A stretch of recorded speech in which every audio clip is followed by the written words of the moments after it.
The Neural DSP Quad Cortex, once described by internationally acclaimed guitarist and YouTuber Rabia Masad as the MacBook Pro of the digital modelling world. I mean, come on, take my money, you've got me, I'm in. So there I was, a little over 4 years ago, just picked up the guitar again after a long break, back in a couple of bands. Don't want to be carrying heavy amps and speakers into small little pubs upstairs and all that. I'm too old for that, I can't be doing with it. I like my tech, I like my gizmos. Stumbled across the Helix floor.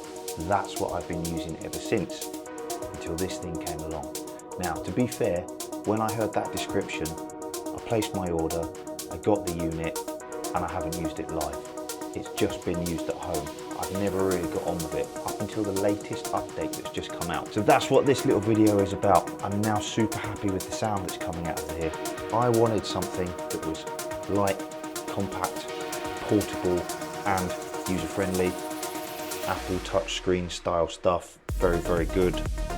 Now this isn't a deep dive review, there's plenty of those out there, you don't need me to tell you all about it, go and search those out. This is about me using that direct for the band. So we've got some gigs coming up, here's a short little video of me going off to rehearsal and trying it out. Let's take a look. So here we go, kit's all packed up. Mono case, Parker cases they are, guitars in there, straps in there, XLR cables in there, in-ears is in the front pocket, pick, spare strings, blah, blah, blah, usual stuff in that front pocket there.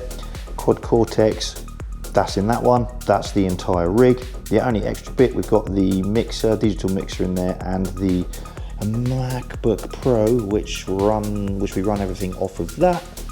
This is just stuff for rehearsal. Wouldn't normally be taking the mixer or the laptop, but because we're all setting our in-ear levels, I'm gonna bring that along and we can just store that and people don't need to worry about it afterwards. That's just set ready to go.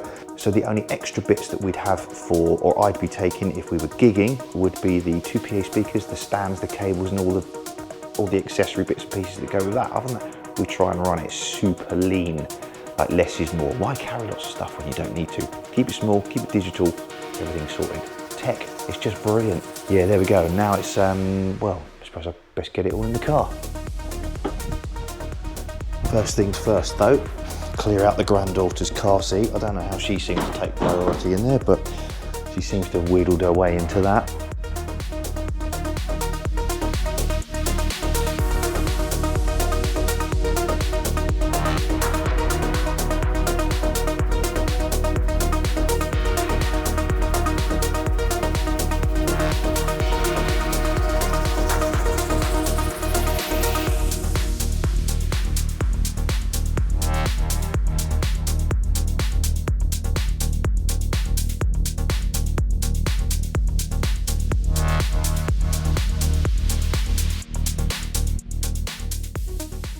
So hot off the press, I've just discovered that the temporary stand-in drummer doesn't like the right side of her face, and I just happen to be standing on the right side, so she's covering it up. This is Sophie, who is very kindly standing. Say hi, Soph. Hi everyone, I'm Sophie. She's very kindly standing in because our actual proper drummer, he can't make it for the next gig. So Sophie's helping out, which is great. And then we've got Crafty, the main man, the vocalist, Extremo. Lift your head up then, nobody get your chin in there. And hello everyone. Yes, top vocalist. That's my YouTube debut. Top vocalist. Other guitarist, Oggs, who's Sophie's dad, isn't in the room, but here we go with a bit of kit. So he's running a Helix floor, and we're running that straight into the mixer.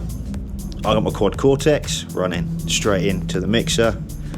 Andy the bass, classic traditional amp, he's a good man, but he's also running straight into the mixer.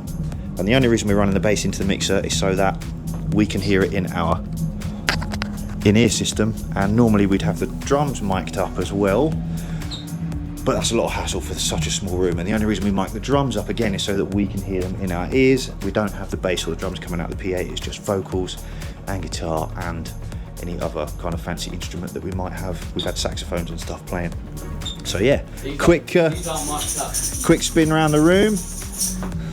Crafty in his tambourine man kit, he's doesn't mic that up either. So yeah, quick little blast. A road test on the rig, which is working a treat tonight, which is great. Sounds ace. This new Pliny preset that you can download is doing the job. Perfect. So there you go, a super quick snapshot of me finally starting to use my Quad Cortex with the band. I set the thing up, I took it to rehearsal, it sounded amazing, performed flawlessly. I've got another rehearsal coming up, then the gig. I'm gonna get some footage of all that. I'm gonna take you through the full band setup while we're there, kind of bit of vlog style for you on that. Make sure you subscribe so you don't miss out on that video coming up. Also, I'm gonna take you through the preset that I've put together that I'm using live. It's super simple and will cover many bases. I'm just playing in a pub covers band. Nothing fancy, nothing special. It's not going to be any deep dive stuff. It's just real life. How do I use it? What do we need to tweak to make it sound good through a PA? I'm going to run through the things that I've learned that nobody tells us when we watch this stuff on YouTube. All right, thanks for watching. I'll see you in the next one.